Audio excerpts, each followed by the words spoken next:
welcome back to the close of the year, team. We've had a very, very fantastic ride on the show. Yeah, I think it's been a good year, Tony, and here we are, close of the year. Of course, 20 episodes in, we would like to thank all of you at home who have been watching us, who have been supporting us, sending us your comments, sharing with us your analysis, your predictions, and all the biggest stories from wherever you are. We told you we are here to break down the stories, to break down the information as it comes in, to share with you our predictions, our analysis as fans first. As fans, Tony. As fans first, and of course we've had a very brilliant run already. 20 games already played in the league. As we come to the close of it's been a busy festive period also. Yeah, the festive, Tony, has been busy as we expected, and I think all teams have also dropped points except the one team, which is Man City, not dropping points, and we see them almost sailing through this period without dropping points, Tony. And of course that's very interesting. Manchester City now looking like they're running away with the league. Do they have a chance to drop it in the second half? No, Tony. I think that is the highlight of this half season in the Premier League. Man City is now 15 points clear with 20 games played, and I don't see City even losing 5 games, Tony. So I think the title is pretty much wrapped up.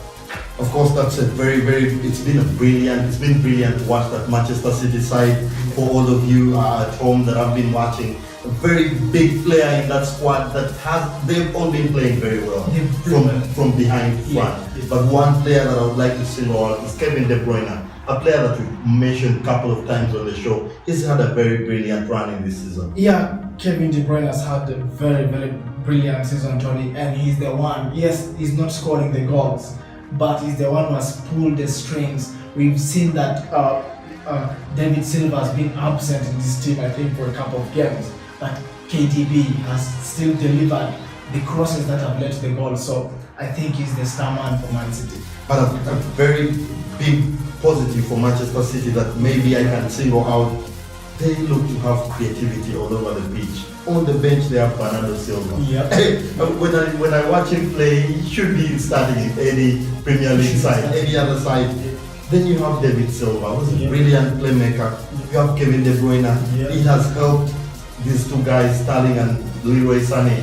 Their game has gone to another level in this season. It's been brilliant to watch. We can talk Man City all the time because you know what was surprising against Newcastle, if you recall, the captain Company got injured. Do you know what the coach does? He replaces him with a number 9, number 5 and number 9. It was fascinating, but that is how Man City is good now. Man City has been definitely a highlight in that first part of the season. Of course, as we draw close to our own season, of course, our own season 1 of the Tonny and Tim show.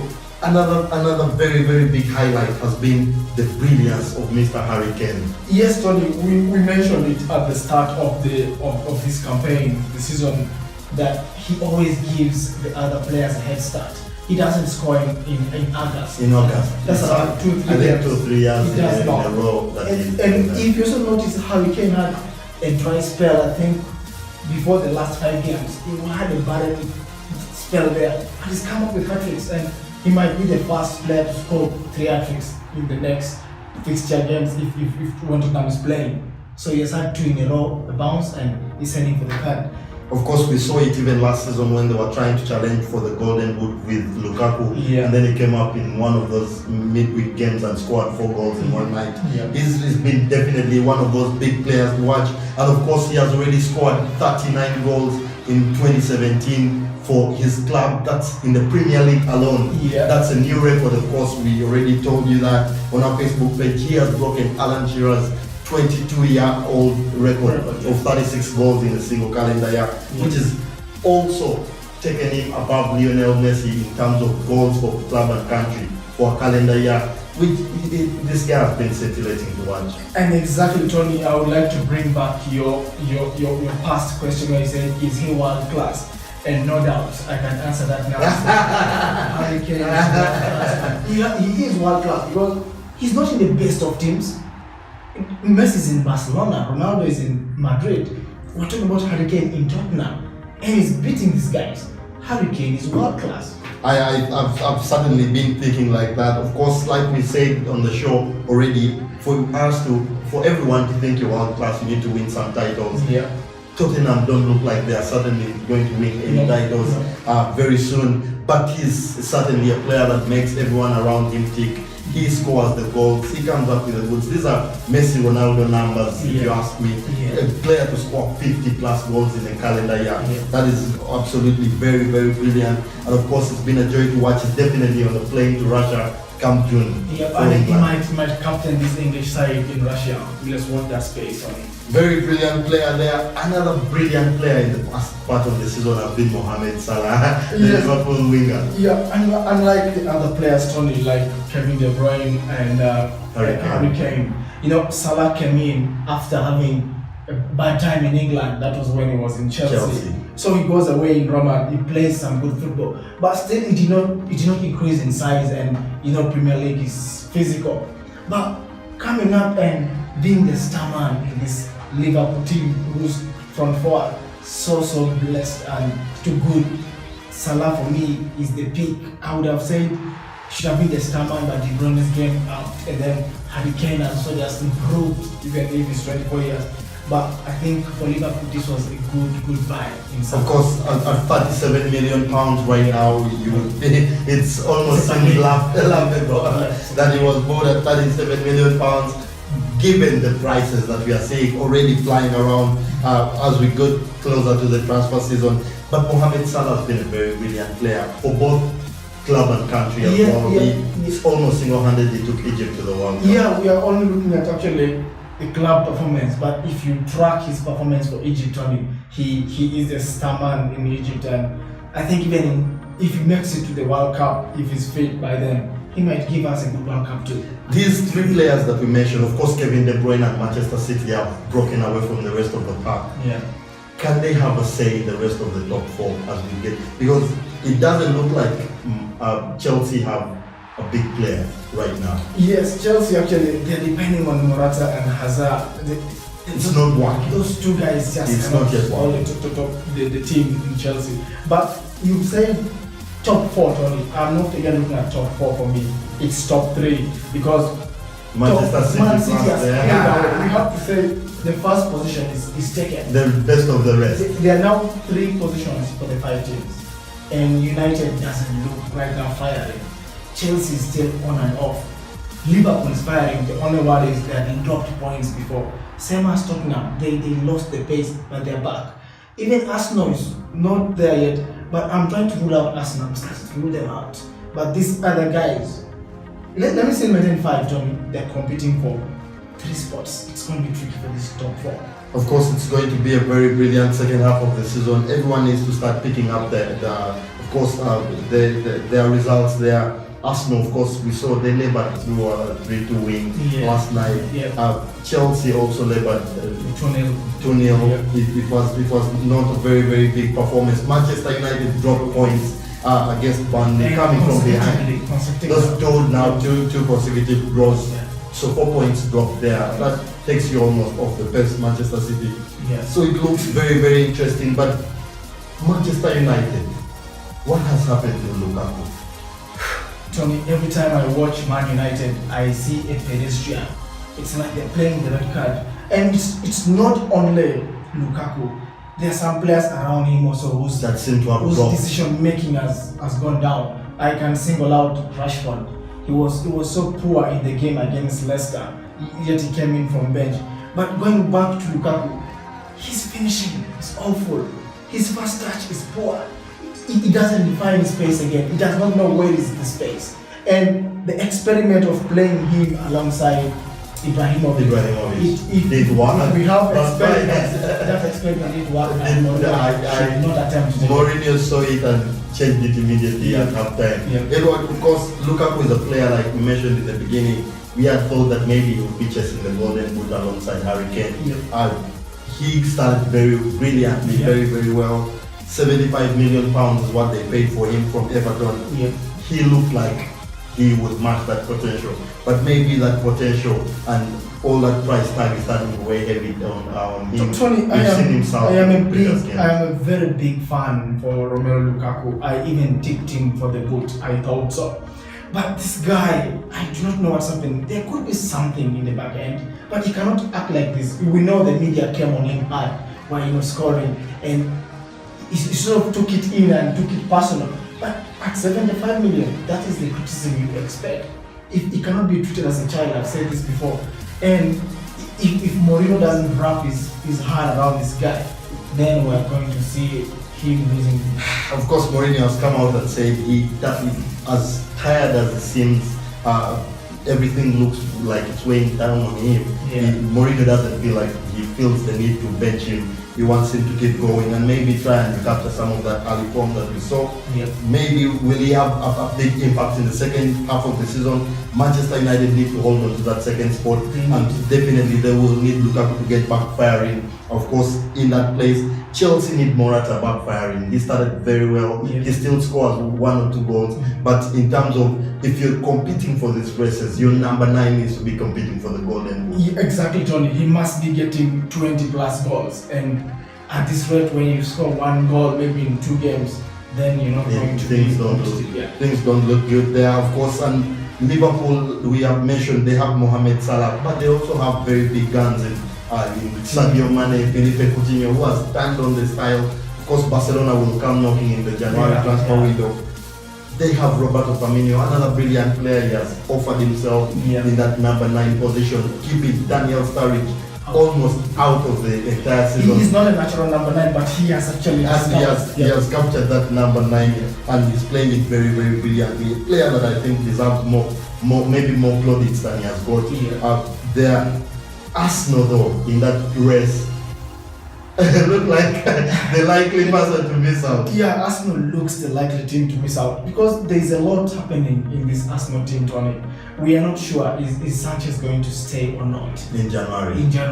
And then Ozil is trying to give in his all. So I'm trying to see if Sanchez is out. Yeah, we know Sanchez is not playing wholeheartedly, Tonny. When it comes to the goals, he gave Arsenal 2 goals last night. So that's a player you might still need him to see off the season. But will you afford to lose him at no cost? That is something that Arsenal has to fix, and it might cost them the top 4. Of course, it will be brilliant to watch how that saga turns out. Ozil is another player that hasn't yet signed. Lacazette is one of those players. I've been asking myself why Wenger cannot give this man 90 minutes. He bought him for £52 million. Why can't he get a full game? He always takes him out. And I think he looks, even when he's trying to chase for a goal. I think, and that actually makes a striker feel disappointed because he had some chances against Crystal Palace and maybe thought this night I can get a goal. If you looked at his face, he looked disappointed with that substitution. He needs to build a team around Lacazette. I've not seen Wenger spend this amount, 52 I think. And then you're pulling this player out of the game. To me, it's not fair to Lacazette. Of course, it breaks the player's confidence, and given the other sagas that are surrounding him, Alexis Sanchez wanting to go away, you give Alexis Sanchez a full 90 minutes. It doesn't spell any time. As a coach, you need to manage the players that are showing their loyalty, players that have their heads at the club, which Wenger is not doing now. And it's something that he has been failing to do in the past couple of years, which looks like it might cost him. Tottenham, like we have said, have Harry Kane, but they have had a bit of inconsistencies this year. They are still struggling. And that's where Tottenham is going to find it hard also to get back into this top 4. They sort of lost their pace along the way and they're regaining it. But it's always good to make points when you have the chance, and that's what I think United did. Otherwise, United should not be in the second spot.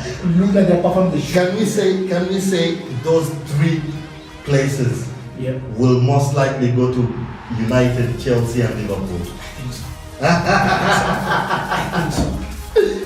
We'll definitely wait. We are excited about the second part of the season. The first part has been very, very interesting for all of you that watch the Premier League. It has been a very, very interesting time. We've seen the Golden Boot prediction that we made. Harry Kane almost suddenly running away with that. But of course, Mohamed Salah is spot on his field. Very, very interesting there. We'll keep an eye on that one. City running away with the trophy. 20 games, 15 points ahead of everyone else. That looks like it's becoming a very, very big problem. And of course, as we enter January, a very, very busy month for teams that are struggling and teams that are trying to bulk up for the second part of the season. We are already seeing big transfer news. We already have Virgil van Dijk, £75 million transfer from Southampton to Liverpool, a number 5 team. Talk about this. Tony, I do admire Van Dijk. He's a big man. I think he's 6.4. He's a presence in the box, and I think this season he's not played any good soccer for us. But if you watch Southampton for some time, he was the at the center of everything they were doing right at the back. Tony, I want to justify this amount. It's too much, Tony, especially for a center half, as you say, because £75 million means you should be getting 15 Gonzalo Higuain was £75 million. It was very expensive. And it did very expensive. It's a number 9. So don't get your goal. Virgil van Dijk, Tony, if Stones was 50 million. 50 million, Mendy 50 million, Kyle Walker 50 million, I think Van Dijk should have been maybe 55 or 60. This price are high, but Tony, 75 is again too much. But if Tony, this is what Liverpool needed to solve their problem, why not? Tony, this money is there. They will say we bought Salah at 36, and then they're saying maybe Barcelona, and there was a rumor this money could be got from the sale of Coutinho if he goes. So Liverpool wants to fix the defensive issue, and this is the chance they had. 75 million, why not, Tony? Okay, 70, more than 50 million pounds. I'm getting a forward, a winger. I'm not taking any centre back. No. The most Virgil van Dijk loves to go forward. He is a player that will bully our fellow defenders in the box when it comes to set pieces. He will come out with 5 goals a season. We'll wait to hear your comments. We'll wait to hear your comments. I'm going to post this on our page. Kindly respond to it. We want to know, is he worth or not? Is Virgil van Dijk worth 75? Is there a centre back that's worth 75 million pounds? We would like to hear from you. The transfer window is just getting started and things are already looking very interesting. Coutinho is upwards of 160 million. That's the rumor that we have. Sanchez is around 50 million pounds. Come to think about this. I'm told Man United has been told if they want Dybala, they should give it for 133 million.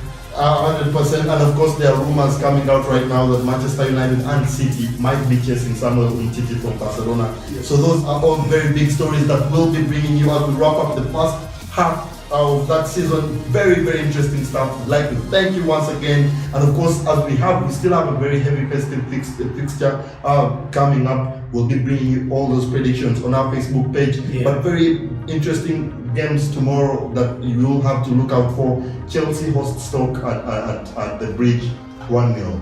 I'm saying 3-0 Chelsea. 3-0. Chelsea hasn't been scoring so much lately. I've gone for a low scoring win for them. Liverpool are hosting Leicester City, a team that has had mixed fortunes. I think Liverpool will still win 3-1. I also think 3-1 because Leicester might get a goal, but Liverpool should win it.